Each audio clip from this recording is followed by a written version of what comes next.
राज व्यवस्था, polity, polity या राज व्यवस्था।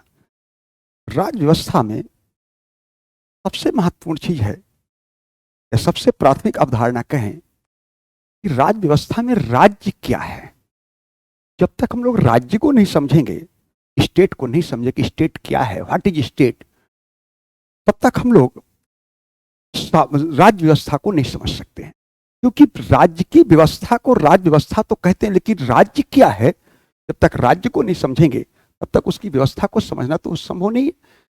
इसलिए राज्य को सामान्यतः हम लोग प्रांत से मानते हैं कि राज्य मतलब प्रांत। हम लोग प्रोविंसेस मानते हैं, जैसे हमारे यहाँ यूपी है, एमपी है, बिहार है, राजस्थान है, ये हमारे यहाँ एक प्रांत है, इसको हम लोग राज्य के रूप में देखते हैं।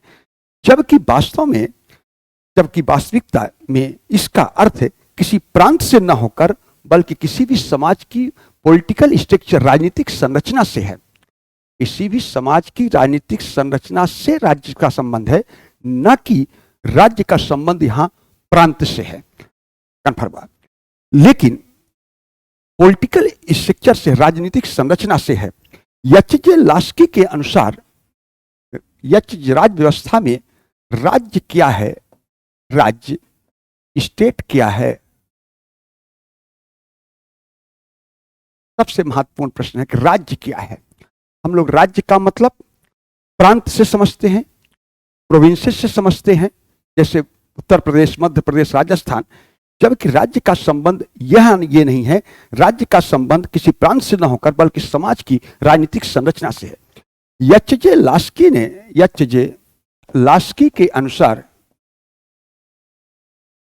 लास्की के अनुसार यह एक पॉलिटिकल थिंकर हैं, विचारक हैं। लास्की के अनुसार राज्य के लिए 4 तत्व बताया गया है। 4 तत्व बताया गया है। 4 तत्व बताया गया है। 4 एलिमेंट्स।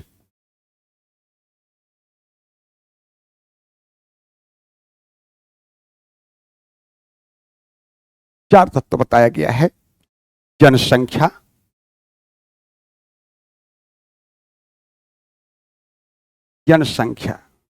पॉपुलेशन,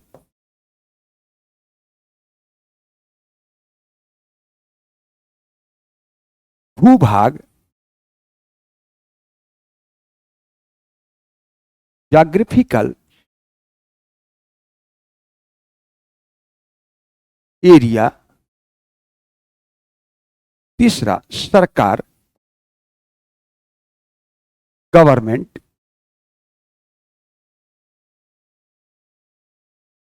और चौथा संप्रभुता, सोवर्निटी।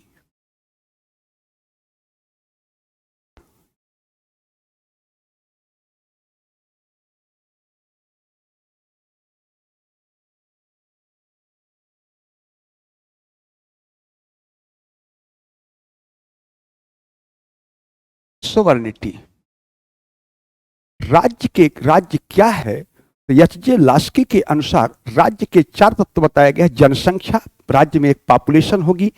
भूभाग, एक ज्योग्राफिकल एरिया होगा। सरकार, राज्य में एक गवर्नमेंट होगा। संप्रभुता, सोवर्निटी होगी। राज्य के 4 तत्व की बात किया गया है। तो सैद्धांतिक आधार पर देखा जाए तो सैद्धांतिक आधार पर तो किसी राज्य को हम उत्तर प्रदेश को राज्य तो नहीं कह सकते हैं, क्योंकि उत्तर प्रदेश में जनसंख्या तो है, उत्तर प्रदेश में एक निश्चित भूभाग है, उत्तर प्रदेश में योगी सरकार काम कर रही है। लेकिन क्या उत्तर प्रदेश संप्रभुता निहित है? इसका मतलब हमारे यहाँ भारत एक संप्रभु राष्ट्र है, भारत एक संप्रभु राज्य है, कोई भी राज्य संप्रभु राज्य नहीं है। इसका मतलब राज्य के 4 एलिमेंट्स होते हैं, 4 एलिमेंट्स होते हैं, लेकिन सबसे महत्वपूर्ण एलिमेंट्स जो लास्की ने बताया है वो संप्रभुता, सोवर्निटी को बताया है, संप्रभुता को बताया है। तो अगर उत्तर प्रदेश में जनसंख्या है, भूभाग है, सरकार है, संप्रभुता नहीं है, तो हम लोग कह सकते हैं कि हमारे यहाँ राजनीतिक रूप से, सैद्धांतिक रूप से उत्तर प्रदेश राज्य नहीं है। जबकि भारत में जनसंख्या है, सरकार है, भूभाग है, संप्रभुता है, तो सैद्धांतिक तौर पर, राजनीतिक रूप से हम लोग भारत को राज्य बोलेंगे। लेकिन पॉलिटिकल एस्पेक्ट्स में उत्तर प्रदेश राज्य नहीं है, पॉलिटिकल एस्पेक्ट्स में भारत को एक राज्य बोलेंगे। तो सबसे महत्वपूर्ण चीज है कि राज्य क्या है। तो राज्य व्यवस्था में सबसे महत्वपूर्ण चीज है कि राज्य क्या है। हमने लास्की के अनुसार यानी थ्योरी के अनुसार राज्य के 4 तत्व बताया गया, जनसंख्या, भूमि, सरकार और संप्रभुता। ये चारों तत्व अनिवार्य है, लेकिन सबसे महत्वपूर्ण तत्व लास्की ने राज्य के लिए संप्रभुता को बताया कि यदि संप्रभुता सोवर्निटी नहीं है तो उसे हम लोग राज्य नहीं कह सकते। इसका मतलब उत्तर प्रदेश राज्य होगा भी तो उत्तर प्रदेश को हम लोग संप्रभु राज्य के रूप में नहीं देख सकते, संप्रभु राज्य के रूप में नहीं कहा जा सकता। अब आता है कि दूसरा, कि एक तो पॉलिटिकल स्टेट के रूप में हम लोग देखें, दूसरा अगर हम लोग सरकारी राज्य गवर्नमेंटल स्टेट के रूप में देखें तो राज्य स्टेट, अब स्टेट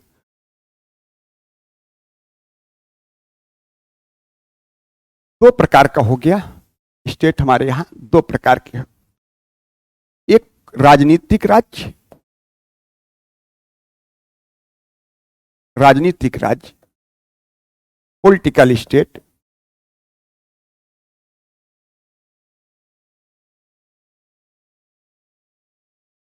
दूसरा शासकीय राज्य,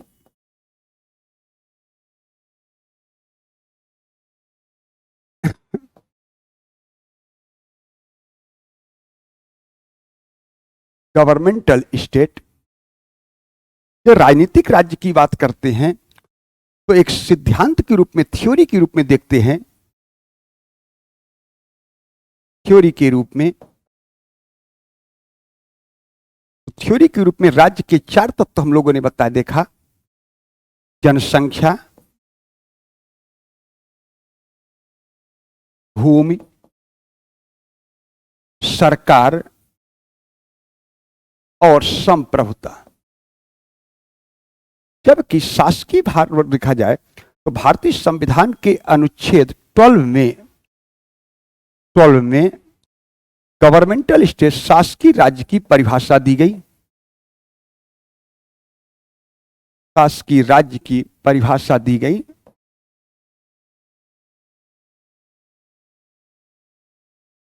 गवर्नमेंट आर्टिकल 12 में गवर्नमेंटल स्टेट को डिफाइन किया गया। तो जिन्हें भारतीय संविधान के अनुच्छेद 12 में, अनुच्छेद 12 में डिफाइन किया गया है, ऐसे राज्य को शासकीय राज्य बोलेंगे। और जिन्हें थ्योरी के रूप में लास्की के अनुसार डिफाइन किया गया उसे हम लोग राजनीतिक रूप से राज्य बोलेंगे। तो भारत एक राजनीतिक राज्य है और भारतीय संविधान के अनुच्छेद 12 में जिन्हें परिभाषित कर दिया गया उसे शासकीय राज्य के रूप में देखा जाता है। जैसे हम लोग शासकीय राज्य के रूप में कई तत्व आते हैं, लेकिन राजनीतिक रूप से 4 ही आता है। जैसे उदाहरण के लिए देखा जाए तो तिब्बत में चीन का आधिपत्य है। वहां का धर्मगुरु दलाई लामा तिब्बत के धर्मगुरु हैं, जिनका जो भारत में शरणार्थी के रूप में काम करते हैं और धर्मशाला उनका मुख्यालय है। धर्मशाला से वो सरकार चलाते हैं। कुछ जनता भारत में भी है, कुछ जनता वहां भी है, लेकिन तिब्बत का उनका अपना भूभाग नहीं है, ज्योग्राफिकल एरिया नहीं है, ठीक है, उनकी अपनी सोवर्निटी, संप्रभुता नहीं है। तो क्या तिब्बत को राज्य बोलेंगे? तिब्बत राज्य नहीं है। इसका मतलब सरकार है, गवर्नमेंट है, पॉपुलेशन, जनसंख्या है, कुछ यहां है, कुछ तिब्बत में है, लेकिन वहां उसका निश्चित भूभाग नहीं है और उनको निर्णय लेने का अधिकार, सोवर्निटी नहीं है, संप्रभुता नहीं है। तो क्या तिब्बत को राज्य बोला जाएगा? तिब्बत एक राज्य नहीं है। उसी प्रकार हमारे यहां आजादी के पहले की बात कर रहा हूं तो हमारे यहां देश की रियासतें होती थी। इन रियासतों में हमारे यहां 22 राय गवर्नर जनरल होता था। 22 राय गवर्नर जनरल यहां का उच्च प्रशासक होता था, यानी सरकार हो गई। जनसंख्या भी थी, ठीक है ना, भूभाग भी था, लेकिन निर्णय लेने का अधिकार भारत की जनता को नहीं था। निर्णय लेने का अधिकार ब्रिटिश गवर्नमेंट के था, ब्रिटिश गवर्नमेंट को था। इसका मतलब क्या, आजादी के पहले जो भी देशी रियासतें थी वो संप्रभु राज्य के रूप में इंक्लूड नहीं किया जा सकता, क्योंकि संप्रभु नहीं था, इसलिए उसको हम लोग राज्य के रूप में नहीं देखते हैं। इसी प्रकार हमारे यहाँ आजादी के बाद 1956 में हमारे राज्यों का पुनर्गठन किया गया, जो कि 14 राज्य और 6 यूनियन टेरिटरीज के रूप में बनाया गया, कंफर्म का। लेकिन कोई भी भारत का राज्य, जिसे हम लोग राज्य कहेंगे, तो कोई भी भारत का राज्य ले लो, उस राज्य में चारों तत्व अगर इंक्लूड हो, चारों एलिमेंट्स दिखाई दें, तो आप लोग बोलोगे कि उत्तर प्रदेश एक राज्य है। लेकिन उत्तर प्रदेश का भूभाग है, उत्तर प्रदेश की जनसंख्या है, उत्तर प्रदेश सरकार है, लेकिन क्या उत्तर प्रदेश का कोई नागरिक है? इसका मतलब उत्तर प्रदेश का नागरिक नहीं है। तो अगर उत्तर प्रदेश का नागरिक नहीं है, हम भारत के नागरिक हैं, हम भारत के लोग, इसका मतलब हम उत्तर प्रदेश के लोग नहीं लिखा गया है। इसका मतलब उत्तर प्रदेश एक संप्रभु राज्य नहीं है। इसका मतलब राज्य का सबसे महत्वपूर्ण तत्व है, सबसे महत्वपूर्ण एलिमेंट्स है संप्रभुता, जो कि किसी भी राज्य में संप्रभुता नहीं दिखाई देती है। इसका मतलब संप्रभु राज्य भारत है, भारत का कोई भी राज्य संप्रभु राज्य नहीं है। तो थ्योरेटिकल आधार पर भारत को राज्य बोलेंगे, लेकिन हमारे यहाँ संविधान में राज्य क्षेत्र राज्यों को भी राज्य कह दिया गया है। लेकिन थ्योरी के आधार पर थ्योरेटिकली राज्य कौन है? तो लास्की की परिभाषा के अनुसार राज्य के चारों तत्व भारत में दिखाई देता है। तो भारत एक पॉलिटिकल स्टेट है, उत्तर प्रदेश एक पॉलिटिकल स्टेट नहीं है। इसका मतलब उत्तर प्रदेश प्रशासनिक सुविधा के दृष्टि से बनाया गया है, न कि राजनीतिक सुविधा के दृष्टि से। राजनीतिक दृष्टि से देखा जाए तो भारत राज्य है, बाकी कोई भी राज्य भारत का राज्य नहीं कहा जाएगा। क्यों नहीं कहा जाएगा? क्योंकि राज्य के लिए चार तत्व बताया गया है, geographical area, population, sovereignty, government. लेकिन सबसे महत्वपूर्ण सोवरेनिटी को बताया गया है। तो अगर संप्रभुता नहीं है तो वो राज्य नहीं कहलाएगा। कंफर्म हुआ? अब आता है कि अब आप लोग क्लियर हो गया होगा कि राज्य कौन है। अब प्रश्न उठता है कि अगर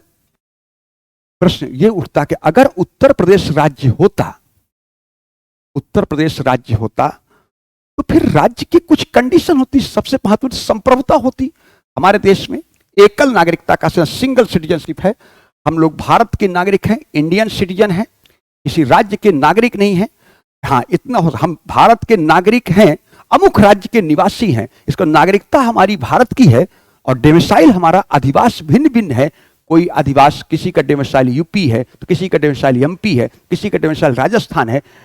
अधिवास भिन्न भिन्न हो सकता है, लेकिन नागरिकता हमारे यहाँ एकल है। इसका तो एकल नागरिकता और अधिवास का कंसेप्ट, डोमिसाइल का कंसेप्ट है हमारे यहाँ। इसका मतलब आप उत्तर प्रदेश, मध्य प्रदेश, राजस्थान, बिहार, तमिलनाडु, झारखंड के निवासी तो हो सकते हैं, लेकिन अमुक राज्य के आप नागरिक नहीं हो सकते हैं। इसका मतलब हमारे यहाँ नागरिकता भारत की है। इसलिए प्रेमबल का पहला लाइन लिखा, हम भारत के लोग। अगर कोई राज्य कंप्लीट राज्य होता थ्योरी के अनुसार, लास्की के अनुसार, तो उस राज्य के भी संविधान में अलग संविधान होता, उनकी अलग नागरिकता होती, वो राज्य भी गणराज्य होता, रिपब्लिक होता। क्या कोई राज्य हमारे भारत में गणराज्य है? भारत एक गणराज्य है, कोई राज्य गणराज्य नहीं है। इसका मतलब कोई भी राज्य रिपब्लिक नहीं है। भारत एक रिपब्लिक स्टेट है, गणराज्य है, रिपब्लिक है, कोई राज्य गणराज्य नहीं है। अब प्रश्न उठता है, सबसे महत्वपूर्ण चीज यह है कि गवर्नमेंट जो है, गवर्नमेंट किसी भी राज्य की व्यवस्था के लिए या गवर्नमेंट के लिए सबसे महत्वपूर्ण तीन चुनौतियां हैं। किसी भी राज्य के लिए या गवर्नमेंट के लिए, सरकार के लिए सबसे महत्वपूर्ण तीन चुनौती है, तीन चैलेंज हैं। पहला, कि कानून या विधि बनाने का कार्य किसे दिया जाए। एक समस्या, सबसे बड़ी समस्या, कानून कौन बनाए। दूसरी समस्या कि कानूनों के अनुसार शासन का कार्य संचालन कैसे कौन करेगा, क्रियान्वयन कौन करे, क्रियान्वयन करने का काम किसे दिया जाए, इंप्लीमेंट करने का काम किसे दिया जाए, विधि बनाने का, कानून बनाने का, लॉ बनाने का काम किसे दिया जाए।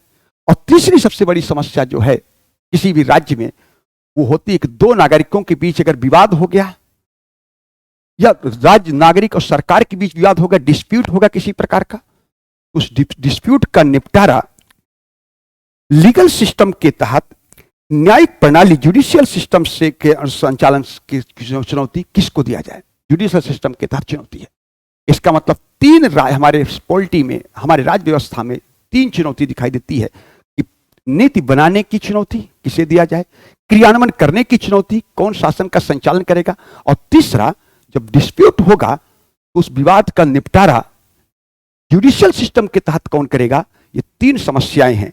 इन्हीं तीनों चुनौतियों का समाधान जिन व्यवस्थाओं के माध्यम से किया जाता है उसी को हम लोग गवर्नमेंट कहते हैं, सरकार कहते हैं, उसी को हम लोग सरकार के नाम से जानते हैं।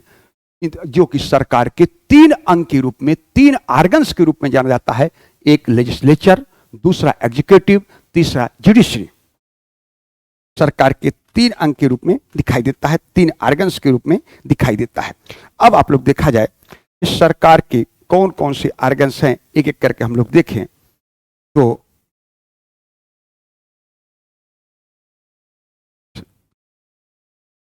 Organs of government, organs of government.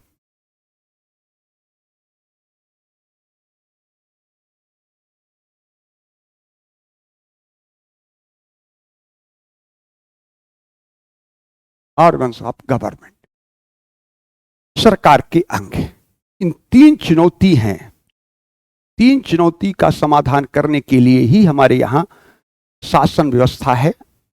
शासन व्यवस्था को हम लोग गवर्नमेंट के नाम से जानते हैं। तो आज हमारे यहाँ सरकार, ऑर्गन्स ऑफ गवर्नमेंट, सरकार के कौन कौन से अंग हैं।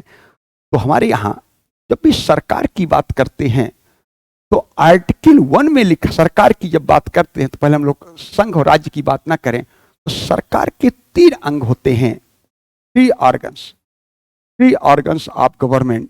सरकार के 3 अंग होते हैं। कौन कौन? विधायिका, विधायिका, पहले हिंदी, विधायिका, कार्यपालिका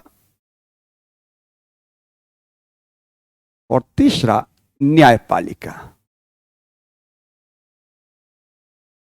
विधायिका को अंग्रेजी में लेजिस्लेचर कहते हैं।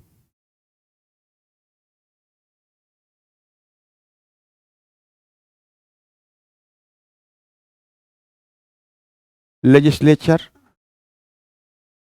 एग्जीक्यूटिव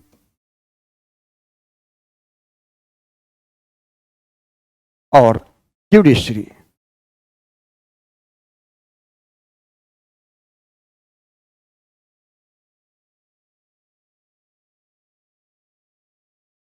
जुडिशरी, विधायिका, कार्यपालिका और न्यायपालिका, ये ऑर्गन्स ऑफ गवर्नमेंट। विधायिका का काम विधि का निर्माण करना, कानून का निर्माण करना। कार्यपालिका का काम कानून का इंप्लीमेंट करना और न्यायपालिका का काम कानून की व्याख्या करना, या जब 2 नागरिकों के बीच विवाद हो, डिस्प्यूट हो, या नागरिक और सरकार के बीच डिस्प्यूट हो तो उसको समझौता करना, निर्णय देने का काम जुडिशरी को दिया गया है। विधायिका विधि निर्माण की संस्था है, कार्यपालिका विधि के क्रियान्वयन करने की संस्था है, न्यायपालिका विधि की व्याख्या करने की संस्था है और निर्णय देने की संस्था के रूप में न्यायपालिका काम करता है। लेकिन चूंकि हमारे यहां आर्टिकल 1 में, अब आर्टिकल 1 में यूनियन ऑफ स्टेट शब्द का इस्तेमाल किया गया है। यूनियन ऑफ स्टेट, संघ है राज्यों का।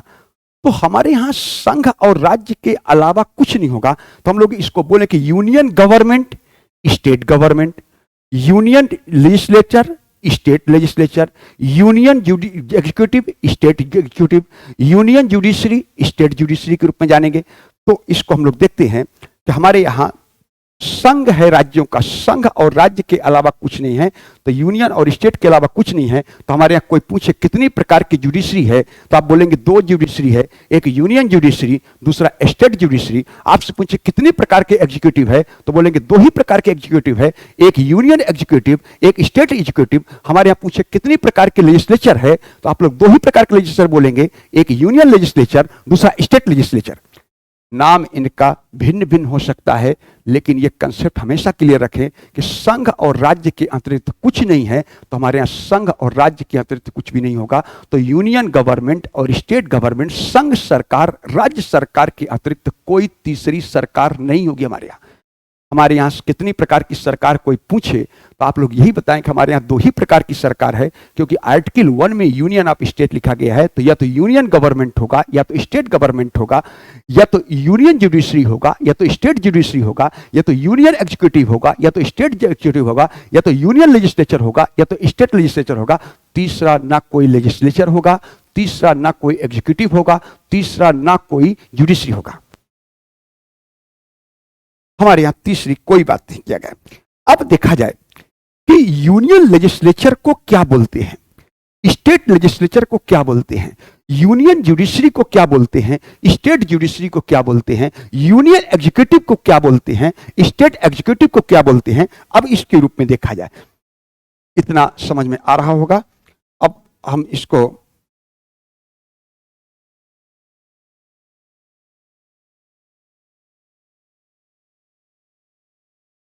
हमारे यहां एक यूनियन गवर्नमेंट,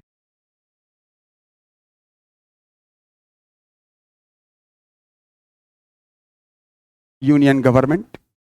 अब यूनियन गवर्नमेंट, चाहे गवर्नमेंट यूनियन हो या स्टेट, गवर्नमेंट के तीन ही आर्गन्स हम लोगों ने मूलतः पढ़ लिया। तो आर्गन्स तो तीन ही होंगे, लेकिन इसका नाम अलग अलग होगा। तो यूनियन गवर्नमेंट में, संघ की सरकार में, संघ की विधायिका को पार्लियामेंट कहते हैं।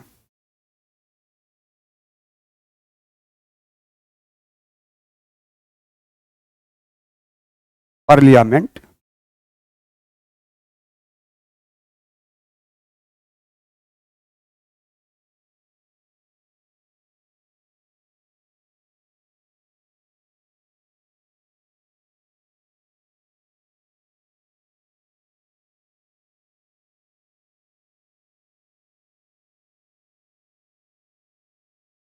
पार्लियामेंट।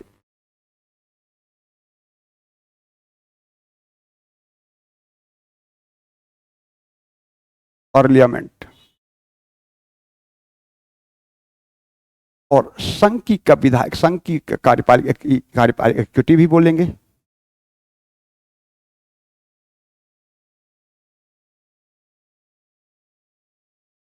और संघ में जुडिशरी ही बोलेंगे।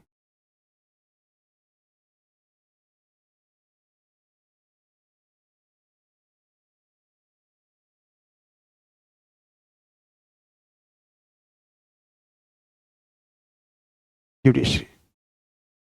संघ की संसद, संघ की विधायिका को संसद कहते हैं। संघ की कार्यपालिका में कार्यपालिका ही है। संघ की न्यायपालिका को न्यायपालिका बोलते हैं। और संघ की संसद, पार्लियामेंट में दो सदन हैं, टू हाउस है। एक को हम लोग कहते हैं लोकसभा,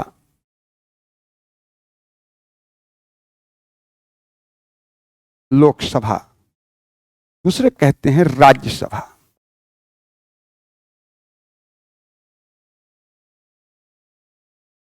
लोकसभा, राज्यसभा।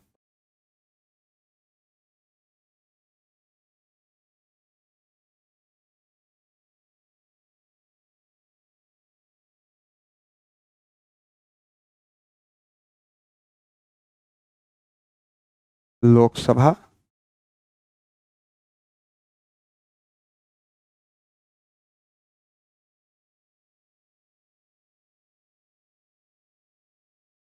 और राज्यसभा।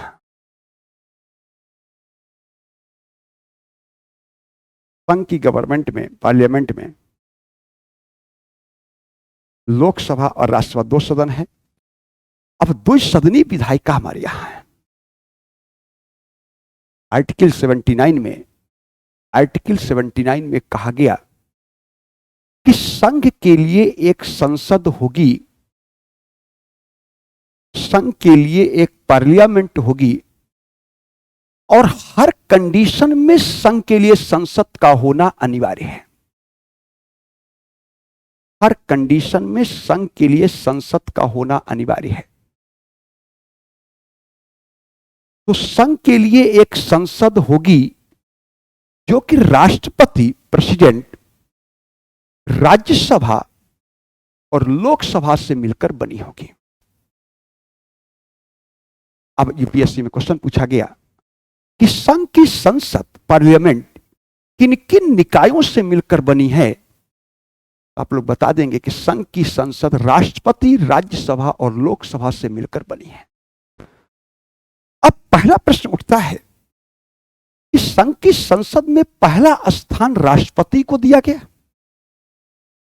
दूसरा स्थान राज्यसभा को दिया गया और तीसरा स्थान लोकसभा को दिया गया। पहला स्थान राष्ट्रपति को क्यों दिया गया, यह अपने आप में एक प्रश्न है।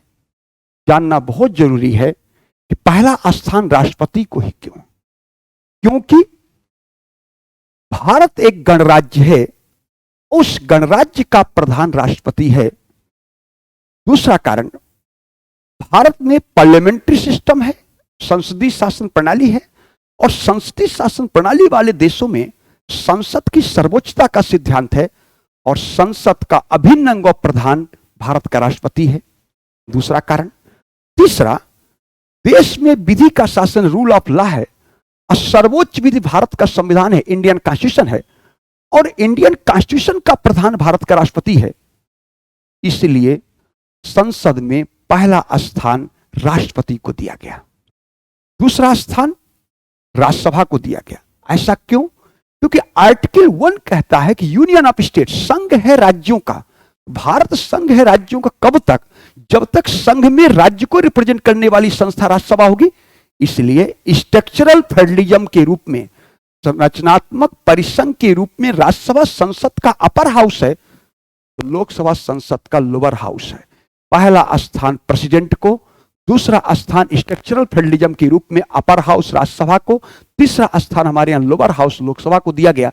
संसद किन किन निकायों से मिलकर बनी है? तो राष्ट्रपति, राज्यसभा और लोकसभा से मिलकर हमारे संघ की संसद का निर्माण होता है। लेकिन संसद हमारे देश की बाई कैमरल है, द्विसदनीय विधायिका है। एक अपर हाउस के रूप में, स्ट्रक्चरल फेडरलिज्म के रूप में upper house lower house, upper house Rajya Sabha, lower house Lok Sabha. Functional federalism के रूप में फर्स्ट हाउस सेकंड हाउस, पहला house Lok Sabha, second house Rajya Sabha के रूप में है। तो चाहे स्ट्रक्चर के रूप में देखें तो अपर हाउस और लोअर हाउस के रूप में देखते हैं, कार्य के रूप में देखें, कार्य फंक्शन के रूप में देखें तो हमारे यहां फर्स्ट हाउस और सेकंड हाउस के नाम से जाना जाता है कि फर्स्ट हाउस के रूप में लोकसभा, सेकंड हाउस के रूप में राज्यसभा। संसद के दो। अब प्रश्न उठता है कि संसद, भारत की संसद पार्लियामेंट बाइकैमरल द्विसदनीय क्यों है? पहला कारण है हमारे यहां डिवीजन ऑफ पावर है। 7वीं अनुसूची में शक्ति के विभाजन है। शक्ति के विभाजन की 3 सूचियां दिया गया है, union list, state list, concrete list, 3 सूचियां हैं। तो संघ सूची के विषय पर काम करने का अधिकार संघ को है, तो राज्य सूची के विषय पर काम करने का अधिकार राज्य को है। लेकिन संसद राज्य सूची के विषय पर भी कानून बना सकती है, लेकिन राज्य सूची के विषय पर कब कानून बनाएगी? जब संघ में राज्य को रिप्रेजेंट करने वाली संस्था राज्यसभा ऐसा इनिशिएट करे। तो आर्टिकल 249 में लिखा है कि राज्यसभा अपने उपस्थित मतदान में भाग लेने वाले सदस्यों का 2/3 बहुमत से यदि प्रस्ताव पारित कर राज्य सूची के विषय को राष्ट्रीय महत्व का विषय घोषित कर दे तो संसद राज्य सूची के विषय पर कानून बना सकती है।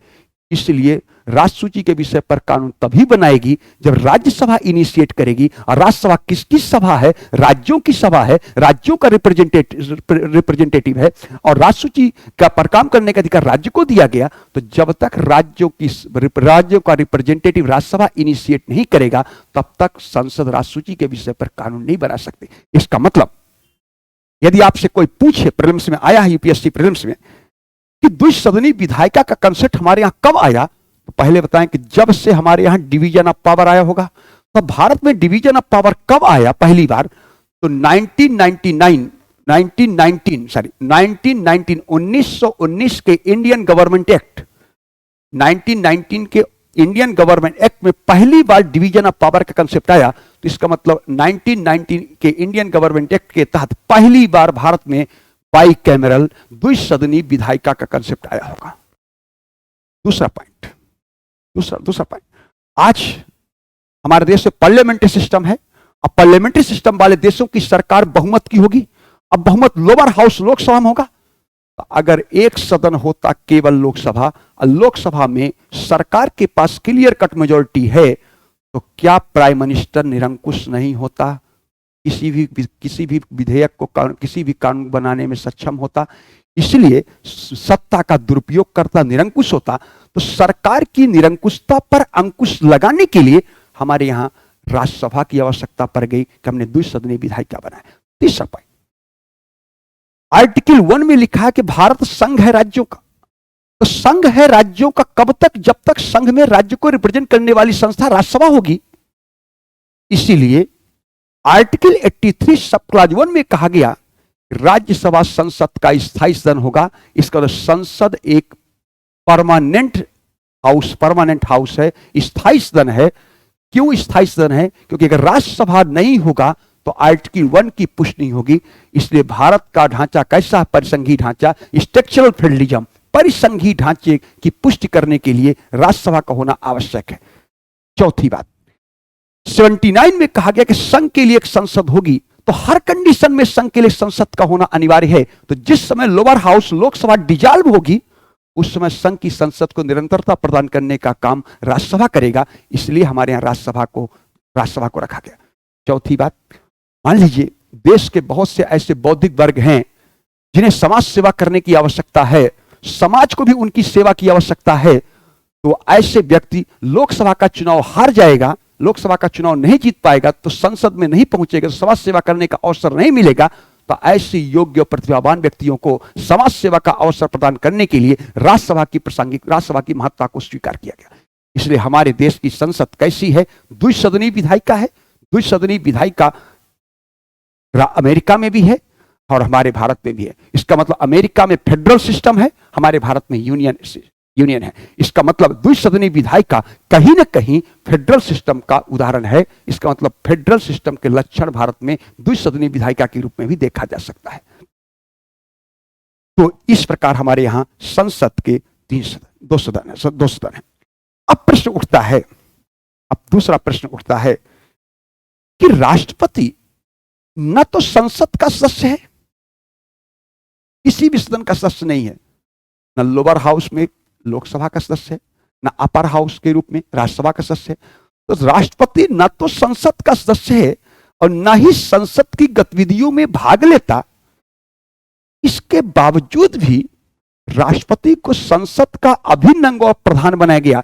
इसका मतलब संघ की विधायिका का अभिन्न अंग और प्रधान अगर प्रेसिडेंट है और संघ की विधायिका लेजिस्लेचर का काम विधि निर्माण है,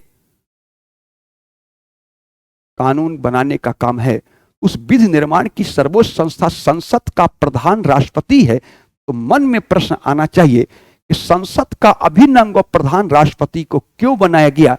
इसका मतलब है कि राष्ट्रपति को शामिल किए बिना विधायी कार्य पूरा नहीं होगा। यह सिद्ध करता है कि राष्ट्रपति के पास लेजिस्लेटिव पावर है, राष्ट्रपति के पास विधायी की शक्तियां हैं कि राष्ट्रपति को शामिल किए बिना विधायी कार्य पूरा नहीं होगा। इसलिए हम लोग कहते हैं कि आर्टिकल 79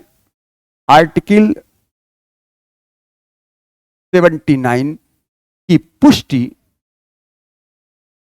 5 आर्टिकल से होता है।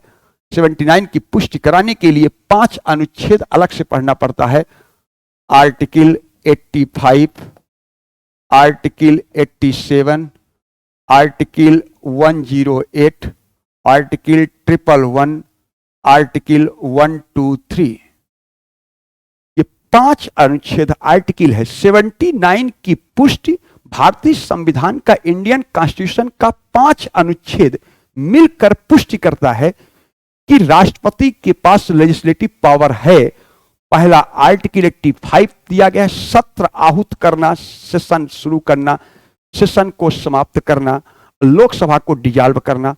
आर्टिकल 87 में प्रेसिडेंशियल स्पीच है, प्रेसिडेंट का स्पीच है, राष्ट्रपति का भाषण।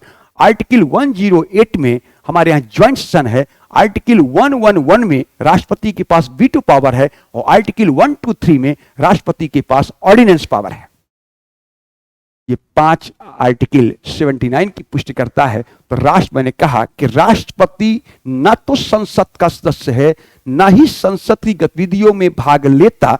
इसके बावजूद राष्ट्रपति संसद का अभिन्न अंग और प्रधान है, क्योंकि राष्ट्रपति को शामिल किए बिना विधायी कार्य पूरा नहीं होगा। इसका आशय यह है कि राष्ट्रपति के पास विधायी शक्तियां हैं और इस बात की पुष्टि 5 आर्टिकल से होती है। Article 85, article 87, article 108, article 111, article 123 के माध्यम से पुष्टि होती है।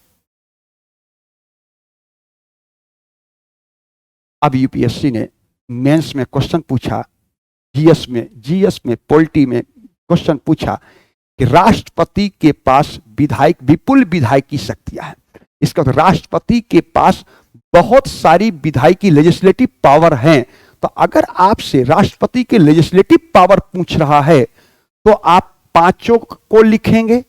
यदि केवल राष्ट्रपति का ऑर्डिनेंस पावर पूछे, अध्यादेश का शक्ति पूछे, तो केवल 1, 2, 3 लिखना है। यदि राष्ट्रपति का वीटो पावर पूछे तो केवल 111 लिखना है। यदि ज्वाइंट सेशन पूछे तो केवल 108 लिखना है। यदि प्रेसिडेंशियल स्पीच पूछे, प्रेसिडेंशियल स्पीच पूछे तो आप लोगों को 87 केवल लिखना है। लेकिन अगर राष्ट्रपति की विधायिकी शक्ति पूछता है, जीएस में पेपर नंबर 2 में क्वेश्चन जो पूछा, तो आप लोगों को पांचों अनुच्छेद लिखना है। कंफर्म हुआ। हमने डिस्कस किया कि यूनियन गवर्नमेंट में पहला पार्ट पार्लियामेंट है। पार्लियामेंट में 2 पार्ट है, 2 सदन है, लोकसभा, राज्यसभा। लोकसभा संरचना के रूप में Rajya Sabha upper house, Lok Sabha lower house structure के रूप में, फंक्शन के रूप में Lok Sabha first house, Rajya Sabha second house है। कार्य और संरचना के आधार पर हमारे यहां संसद के 2 सदन बनाए गए। पहला अपर हाउस संरचना के रूप में, लोअर हाउस कार्य के रूप में फर्स्ट हाउस और सेकंड हाउस के रूप में। फिर मैंने डिस्कस किया कि संसद द्विसदनीय क्यों है, बाई कैमरल लेजिस्लेटिव क्यों बनाया गया। उसके पीछे मैंने आपको बहुत सारे तर्क दिए। एक तर्क और बता देता हूं। हमारे यहां एक है नागरिकता सिटीजनशिप और एक है अधिवास डिमोसाइल। सिटीजनशिप नागरिकता जहां नेशनलिटी को शो करता है, वहीं अधिवास रीजनलिटी को शो करता है।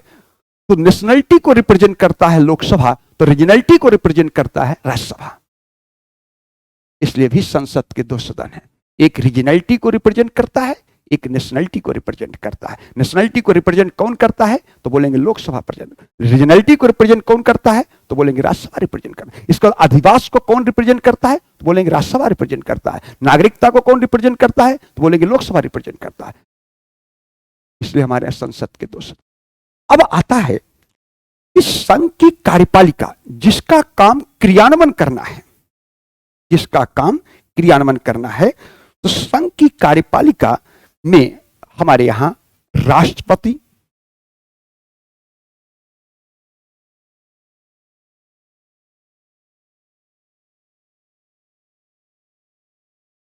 प्रेसिडेंट,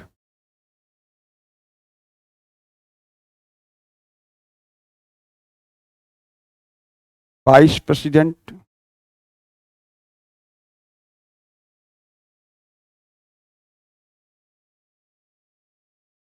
काउंसिल ऑफ मिनिस्टर एवं प्राइम मिनिस्टर। संघ की कार्यपालिका president, vice president, council of minister और प्राइम मिनिस्टर से मिलकर बनी होती है। अब यहां पहले देखना है कि अधिकांश बुक में, किताबों में अटॉर्नी जनरल को भी संघ की कार्यपालिका का सदस्य बता दिया गया। अब इसको थोड़ा सा समझिए, समझेंगे।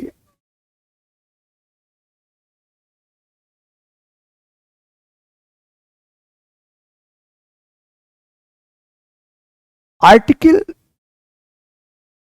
53 और आर्टिकल 79। 53 में कहा गया कि संघ की कार्यपालिका का प्रधान राष्ट्रपति है, यानी यूनियन एग्जीक्यूटिव का प्रधान कौन है तो प्रेसिडेंट है। और 79 में कहा गया कि यूनियन लेजिस्लेचर, संघ की विधायिका जिसे पार्लियामेंट कहते हैं, उसका प्रधान कौन है तो प्रेसिडेंट है। इसका मतलब दोनों का प्रधान प्रेसिडेंट है। तो जो कार्यपालिका का प्रधान है वही विधायिका का प्रधान है, तो फिर कार्यपालिका का प्रत्येक मेंबर विधायिका का मेंबर होता है। कार्यपालिका का प्रत्येक सदस्य विधायिका का सदस्य होता है। तो यदि हमारे यहां थोड़ा देखा जाए तो प्रधानमंत्री कार्यपालिका का वास्तविक प्रधान है। वास्तविक प्रधान, नॉमिनल हेड राष्ट्रपति है।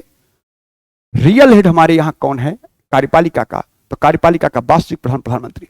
लेकिन प्रधानमंत्री कार्यपालिका का वास्तविक प्रधान तो लोकसभा का मेंबर भी तो है। हमारे यहां कहा गया किसी गैर संसद को मंत्री प्रधानमंत्री नियुक्त किया जा सकता है लेकिन 6 महीने के अंदर उन्हें संसद के किसी न किसी सदन का सदस्य बनना अनिवार्य है। इसका मतलब 6 महीने अपवाद है, एक्सेप्शनल है। 6 महीने के अंदर आपको किसी न किसी सदन का सदस्य बनना अनिवार्य किया गया।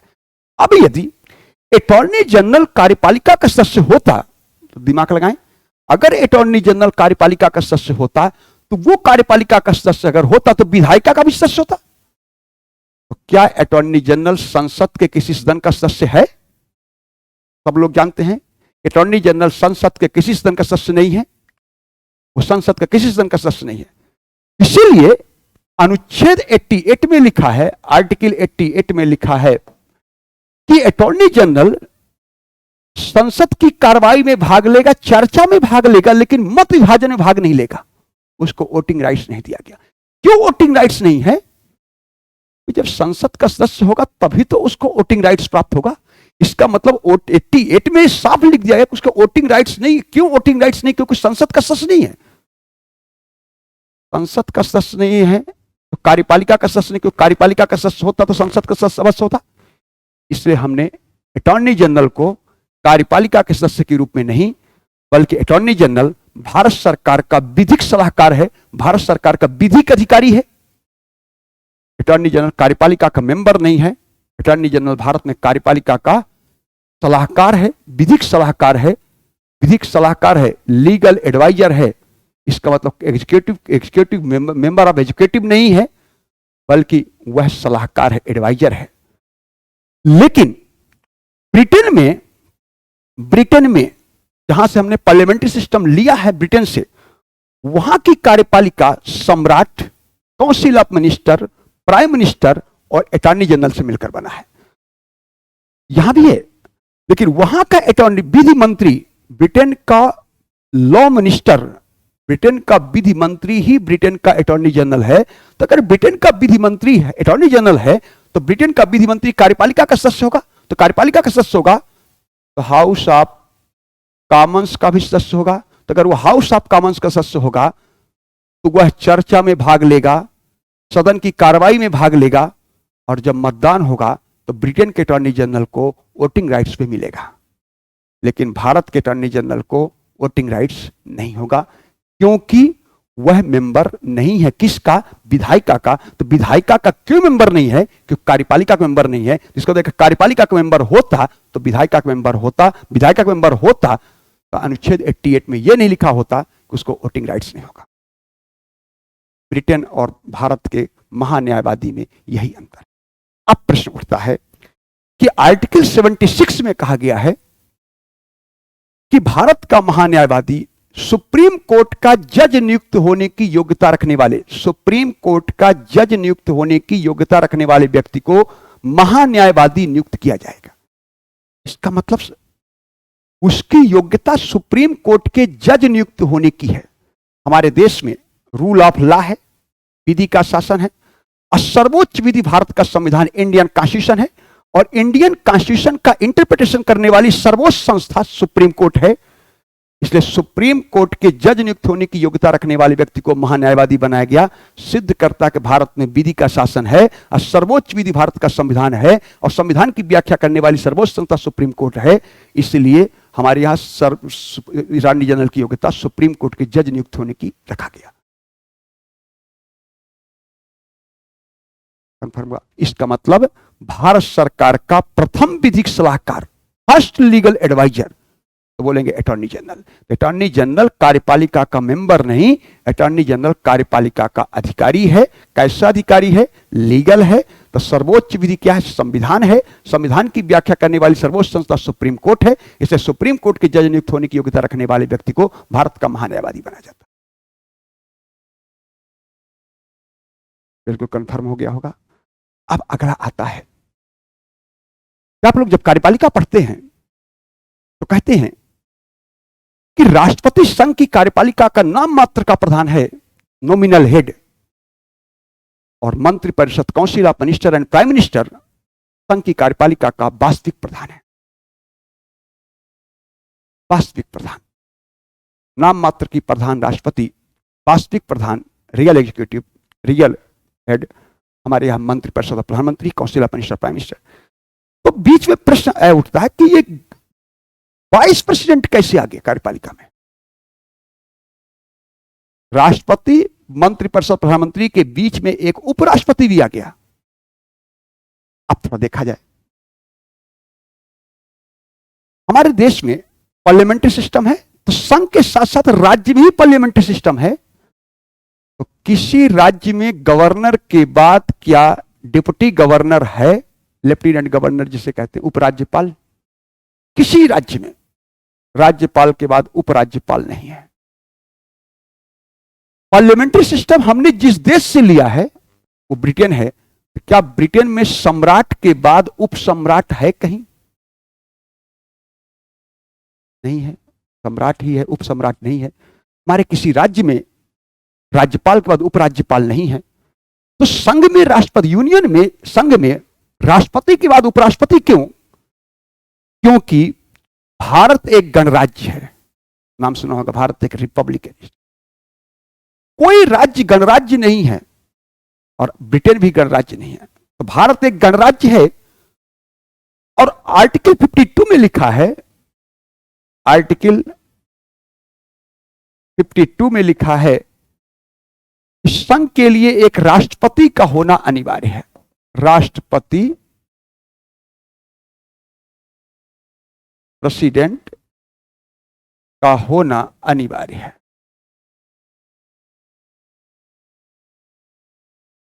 राष्ट्रपति का होना अनिवार्य है। इसका मतलब राष्ट्रपति का होना हर कंडीशन में अनिवार्य है। राष्ट्रपति का होना आर्टिकल 52 में लिखा है कि राष्ट्रपति का होना अनिवार्य, प्रेसिडेंट का होना अनिवार्य और हर कंडीशन में होना अनिवार्य है।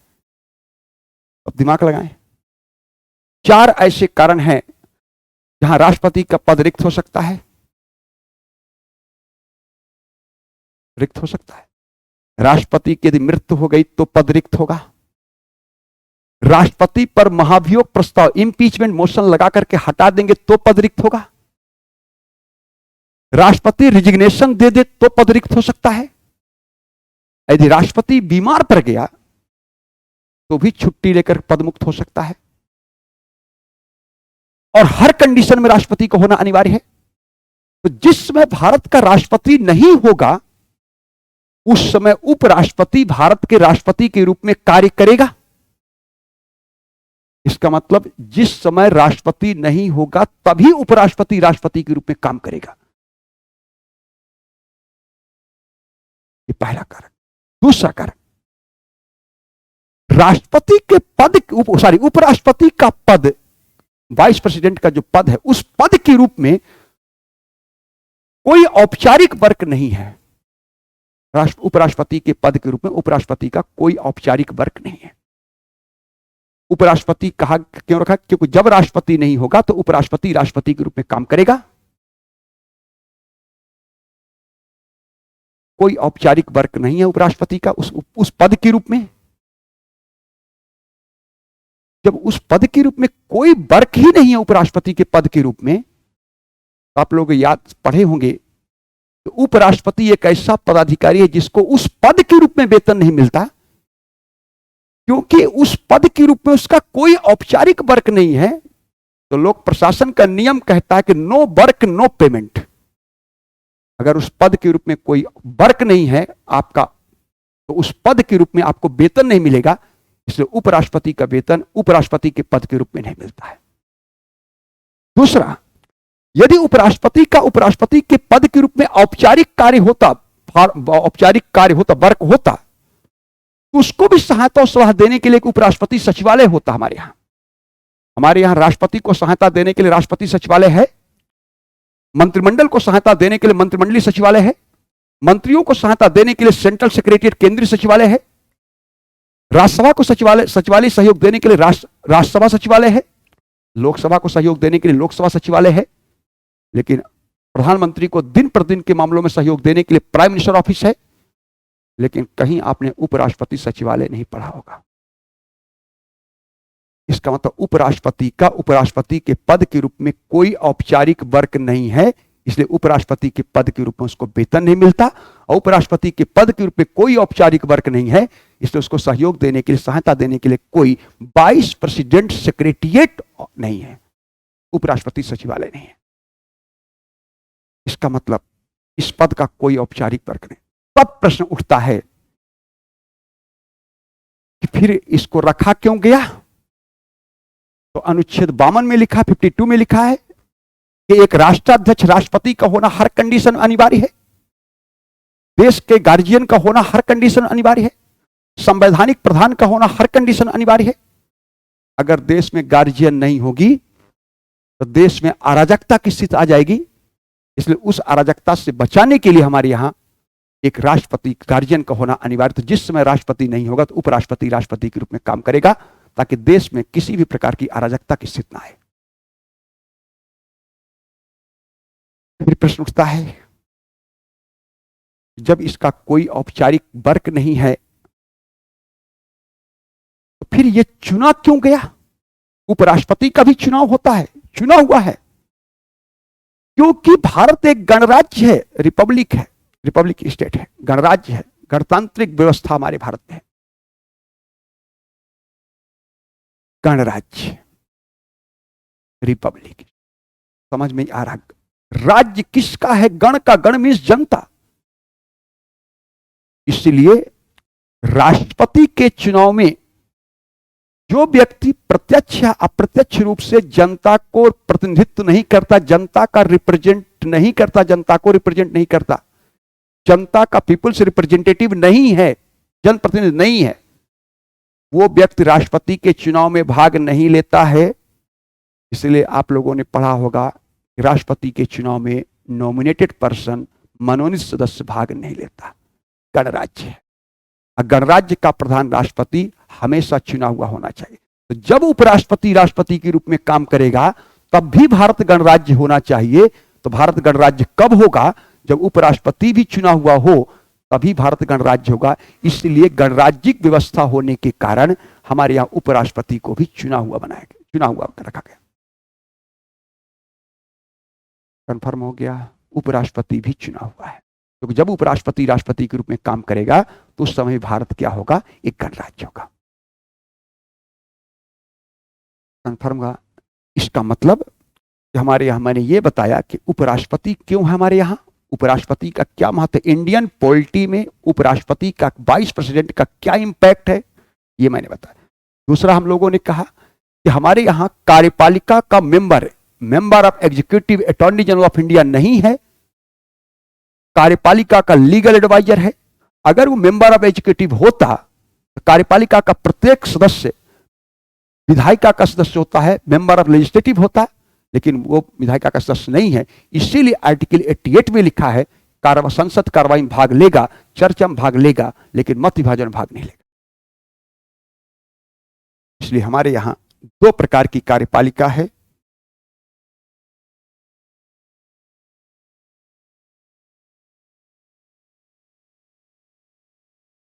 दो प्रकार की कार्यपालिका,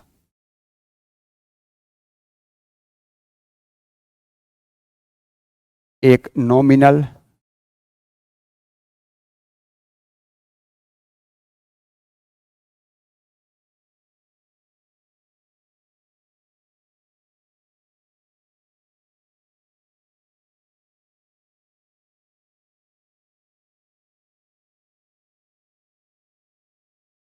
नॉमिनल एग्जीक्यूटिव और दूसरा रियल एग्जीक्यूटिव। नॉमिनल एग्जीक्यूटिव को हम लोग प्रेसिडेंट कहते हैं, प्रेसिडेंट। रियल को हम लोग काउंसिल ऑफ मिनिस्टर एवं प्राइम मिनिस्टर का,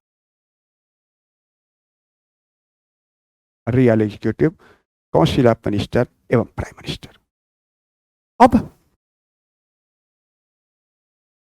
रियल एग्जीक्यूटिव और नॉमिनल एग्जीक्यूटिव ऐसा क्यों कहा गया, यहां थोड़ा देखेंगे।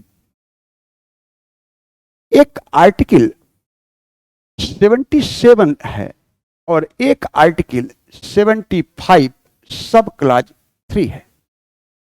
दोनों को पढ़िए, दो अनुच्छेद। Article 77 and article 75 sub clause 3। Article 77 में कहा गया है कि संघ के समस्त कार्यपालक कार्य राष्ट्रपति के नाम होंगे। सारे कार्यपालक कार्य जितने भी एग्जीक्यूटिव वर्क होंगे सरकार के कार्यपालक कार्य, वो सारे कार्यपालक कार्य राष्ट्रपति के नाम होंगे। और जितने भी कार्यपालक कार्य राष्ट्रपति के नाम होंगे, उन सारे कार्यों की सामूहिक उत्तरदायित्व मंत्री परिषद लोकसभा में लेगी। यानी कार्य किसी के नाम हो रहा है और उस कार्य की रिस्पांसिबिलिटी कोई और ले रहा है, तो कार्य तो राष्ट्रपति के नाम हो रहा है, लेकिन कार्यों की रिस्पांसिबिलिटी काउंसिल ऑफ मिनिस्टर और प्राइम मिनिस्टर लिया है। सामूहिक रूप से कलेक्टिव मिनिस्ट्रियल रिस्पांसिबिलिटी लोकसभा के प्रति।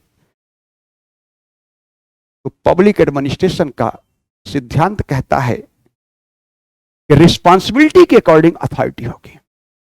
अगर रिस्पांसिबिलिटी काउंसिल ऑफ मिनिस्टर लेगा तो अथॉरिटी भी काउंसिल ऑफ मिनिस्टर रखेगा। इसलिए हमारे यहां काउंसिल ऑफ मिनिस्टर ही निर्णायक संस्था है। निर्णय लेने वाली संस्था काउंसिल ऑफ मिनिस्टर है।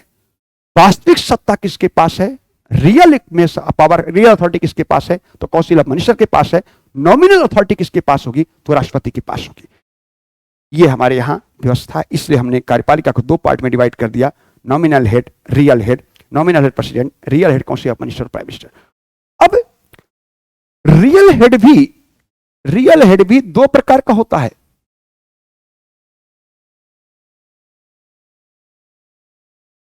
एक को हम लोग पॉलिटिकल एग्जीक्यूटिव बोलेंगे,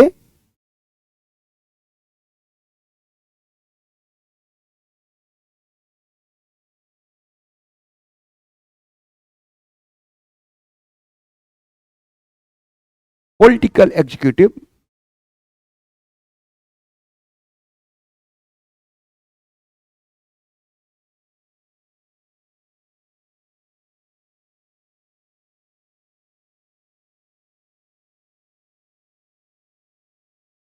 पॉलिटिकल एग्जीक्यूटिव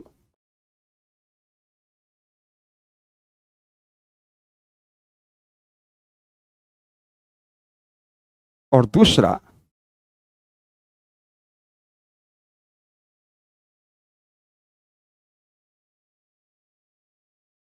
परमानेंट एग्जीक्यूटिव।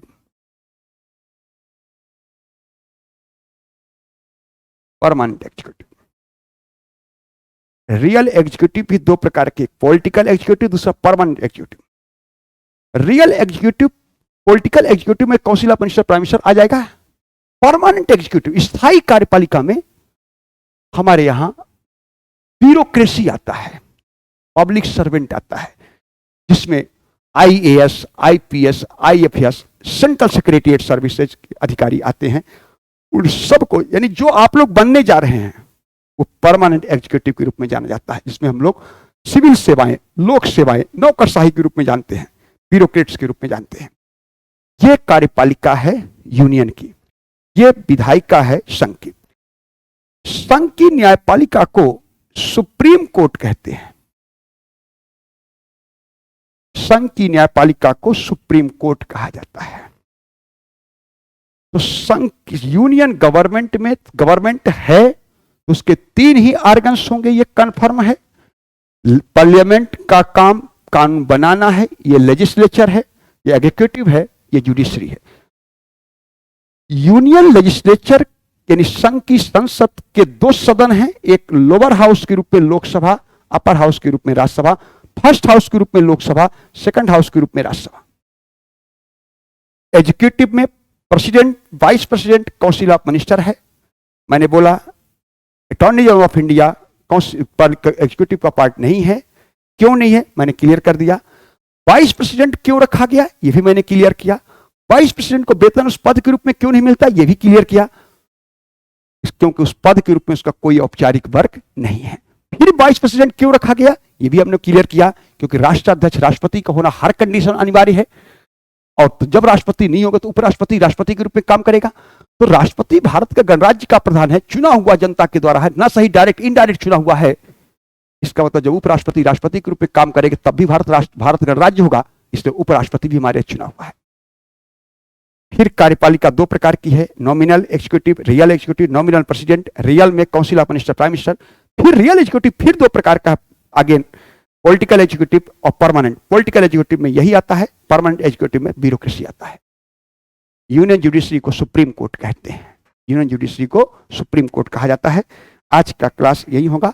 अभी स्टेट गवर्नमेंट की बात करना है, फिर लोकल गवर्नमेंट की बात करना है। लोकल गवर्नमेंट मैंने अभी जस्ट पीछे बोला कि संघ है राज्यों का, यूनियन ऑफ स्टेट है।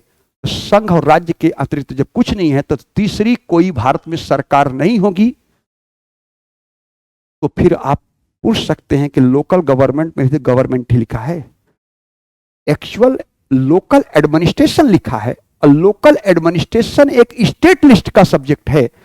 और अगर यह विषय स्टेट लिस्ट का होगा तो काम करने का अधिकार राज्य को है, लेकिन चूंकि राज्य के पास समय नहीं है, इसलिए राज्य ने इस सत्ता का हस्तांतरण, डेलीगेशन ऑफ अथॉरिटी, सत्ता का हस्तांतरण लोकल बॉडी को कर दिया है। इसलिए उसको हम लोग लोकल गवर्नमेंट कहते हैं। लोकल गवर्नमेंट कोई अलग से गवर्नमेंट नहीं है, वो स्टेट गवर्नमेंट का ही पार्ट है, क्योंकि लोकल एडमिनिस्ट्रेशन एक स्टेट लिस्ट का सब्जेक्ट है। आज का क्लास यही तक होगा। धन्यवाद।